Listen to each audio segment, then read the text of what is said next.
Hoje eu trago mais um passo a passo de pintura. E essa técnica é a técnica do marmorizado, de uma forma simples, rápida e que deixa com um resultado maravilhoso. A peça que eu irei ensinar é esta aqui, que foi feita a partir de uma garrafa de café. Eu reutilizei, dando um aspecto maravilhoso. E aí, gostaram? Gostaria de pedir para que vocês comentassem, curtissem e se inscrevessem no canal. E também deixassem sugestões de peças e técnicas que vocês gostariam de aprender.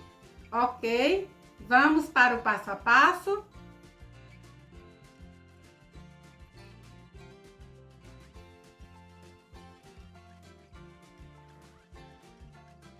Então, pessoal, como eu falei no vídeo anterior, hoje nós vamos fazer o passo a passo da técnica de marmorização, uma técnica diferente. E para isso, eu vou reutilizar uma garrafa de café, uma garrafa térmica, né? Que eu transformei num jarro. Como foi que eu fiz? Tirei o fundo da garrafa e na boca da garrafa eu coloquei uma forminha de bolo, essa forma aqui, ó, certo? Olha, eu colei, né? E depois eu passei um cordão de São Francisco para dar o acabamento. Nessa parte aqui eu coloquei como o funil, né? Como não é funil o nome disso aqui, como o bico do jarro, do vaso, eu coloquei um tubo de linha, certo? Colei, cortei em diagonal, colei e para dar o acabamento eu colei o cordão de São Francisco, certo? Para adiantar o passo a passo, né? Eu lixei anteriormente com a lixa 220, ok? Lixa 220. Lixei todinha e passei uma demão de primer. O primer eu vou colocar de novo aqui a receitinha abaixo do vídeo. Deixei secar naturalmente. Se vocês quiserem acelerar com o secador, pode, né? Depois lixei com a lixa de número 400, P400, que ela é bem fininha, certo? Para alisar mais. E dei outra demão de primer, ok? Pronto, feito isso, né? Depois da secagem, depois de curar.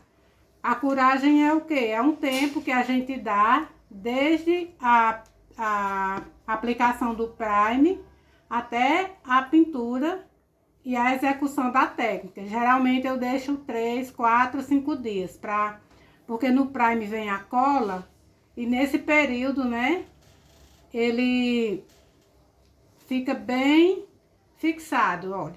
A gente risca e ele não sai, né? Tá certo?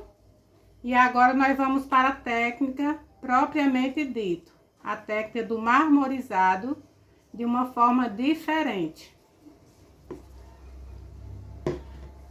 Para isso eu usei aqui a tinta PVA branca, misturei com a tinta PVA verde oliva e 2 pinguinhos de tinta PVA preta. Essa é uma mistura que você vai fazendo aos pouquinhos e você dá o tom que você achar melhor, mais bonito, ou mais claro ou mais escuro. No caso aqui eu queria mais claro, então eu coloquei mais tinta PVA branco, ok? E vamos à pintura.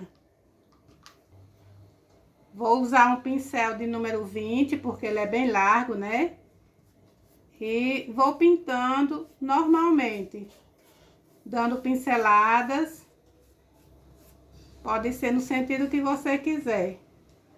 Vertical, horizontal. não vai interferir no resultado. Pintar aqui no cordão de São Francisco bem espalhado, né? Vamos espalhando a tinta bem espalhado. Aqui a gente pressiona bem o pincel para poder ele entrar nas curvas do cordão. Quiser pegar um pincel mais fino para poder espalhar a tinta aqui dentro, é o ideal. Eu não vou passar porque eu não trouxe para cá. E assim vai fazendo todo o processo. Depois de dar 2 demãos de tinta verde, eu diluí aquela tinta mais espessa para poder dar o acabamento, a 3ª demão. E à medida que eu vou dando a demão de tinta, eu vou passando o rolinho para dar um bom acabamento, né? Para não ficar aparecendo aqueles riscos do pincel. Aí eu passo o rolinho. Percebe como fica um acabamento bacana? Uma textura bacana. Então, eu faço todo esse processo na peça todinha. Passando a tinta e passando o rolinho. Passando a tinta e passando o rolinho. Olha só como fica o acabamento bem bacana. Vou dar uma acelerada na pintura, na secagem da pintura, né, com secador. Mas aí em casa vocês podem fazer naturalmente, deixar secar naturalmente.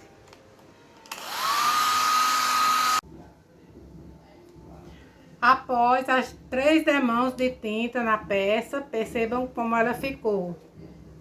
Totalmente pintadinha, bem pintadinha, né? Olha, passei o rolinho, sequei, pintei inclusive aqui dentro, ó.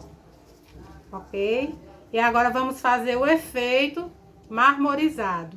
Para isso nós vamos utilizar uma escova de dente, ok? E a tinta preta, PVA, e a tinta branca, também PVA. Ela tem que ser um pouquinho mais diluída. Se você quiser que os pingos fiquem mais espessos, você não dilui. Mas se você quiser que os pingos apareçam mais, aí você dilui um pouquinho. Você vai testando, né? Tudo na vida é uma questão de teste. A gente vai experimentando e vendo o que fica melhor, tá certo? Você pode também usar, se for uma peça grande, essa peça aqui, ó. Aquele barbeador antigo que as pessoas usavam para se barbear, esse pincel, né? Para peças maiores, ela é perfeita. É bem baratinho. Isso aqui custou menos de R$2, né? E dá um acabamento maravilhoso em peças maiores, ok? Bom, vou usar a escova aqui, porque a escova a gente tem em casa, né? Às vezes até uma escova velha que a gente não vai usar mais, a gente pode utilizar para também continuar no processo da reciclagem, né? No processo de ressignificação, ok? Eu vou colocar esse plástico porque quando a gente respinga a tinta, né? Aí mela toda a mesa. E para isso não acontecer, eu vou colocar esse plástico aqui, tá certo? Pronto. Eu vou começar pela tinta preta. Tá aqui, coloquei no copinho. E aí eu vou molhar a escova, ok? E com o dedo, ó, eu vou fazer isso, ó, vou abrindo, ó. Percebe? O respingado está pequeno. porque a escova é pequena. Se eu diluir um pouquinho mais, o respingo vai ficar maior. Eu vou diluir um pouquinho mais. Coloquei um pouquinho mais de água. Mexi.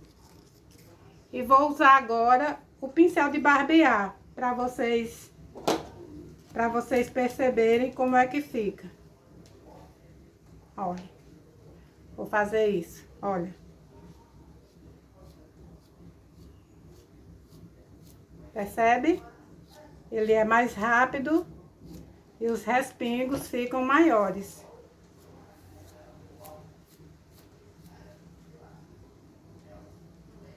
Vem aqui. A tinta está toda nas cerdas do pincel. Vamos para o outro lado. Olha. Percebam.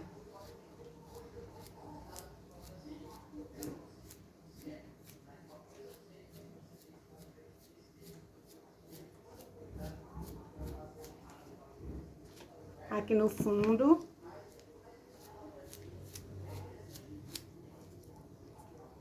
Ok? Aí fica a seu critério colocar mais ou menos. Tem gente que gosta da peça mais suave, tem gente que gosta da peça com mais respingo escuro. Agora, para neutralizar, nós vamos usar o branco. Vou usar a mesma escova. Em algumas partes vai ficar preta, outras branca e outros cinza, né? Porque a escova está suja com a tinta preta. Ó, aqui ficou cinza. Ok? Eu vou limpar a escova e vou usar a tinta branca mais espessa, tá certo? E aí, você faz o mesmo processo com a tinta branca. Nessa aqui eu tô usando a tinta bem espessa, viu?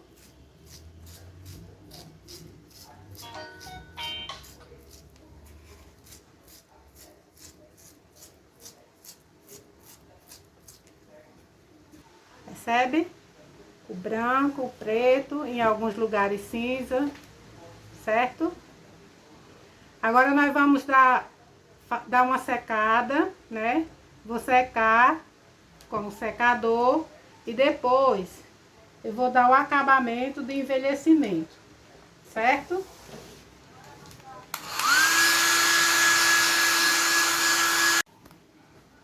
E ficou dessa forma, depois de seco.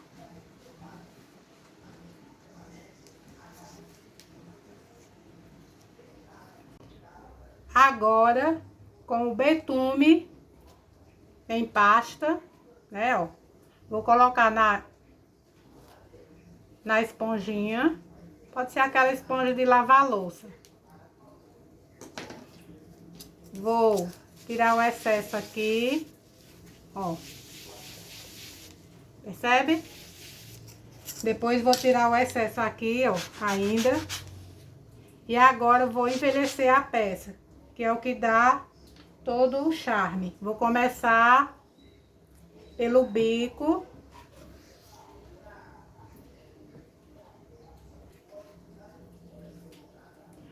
O betume, ele é uma cera em pasta que dá envelhecimento nas peças.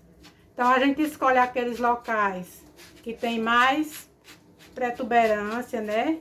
Ó, pra dar todo um efeito, ó. E vai esfregando. Ó. Aqui tem esse relevo, então dá um aspecto de aprofundamento, ó, na peça. Percebe? Então, você vai escolher nesses locais que você quer. Fica a seu critério, onde você quer envelhecer. Certo? Ó. Aqui. Aqui tem essas entranhas. A gente também, ó.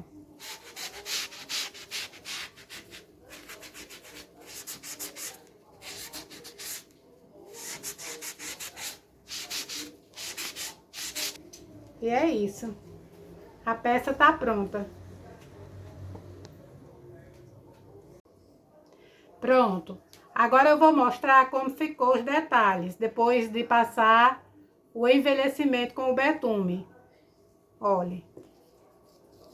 Deu um aspecto de ressalto, né? Ressaltou os relevos, né? E o betume também tem até o papel de impermeabilizar. Quando eu passei aqui, ele impermeabilizou. Depois, se você quiser envernizar, você pode também. Mas se não quiser, ele já foi impermeabilizado pelo betume, certo? Você pode limpar essa peça com um paninho molhado, né? Para tirar alguma eventual poeira que ficar na peça. E aí, gente, gostaram? Se gostaram, se inscrevam no canal, porque vem muitas novidades por aí, tá bom? Então, curte, compartilha, deixa o seu comentário, vou ficar muito feliz com a sua contribuição e também com o seu retorno, tá certo? Tchau, gratidão!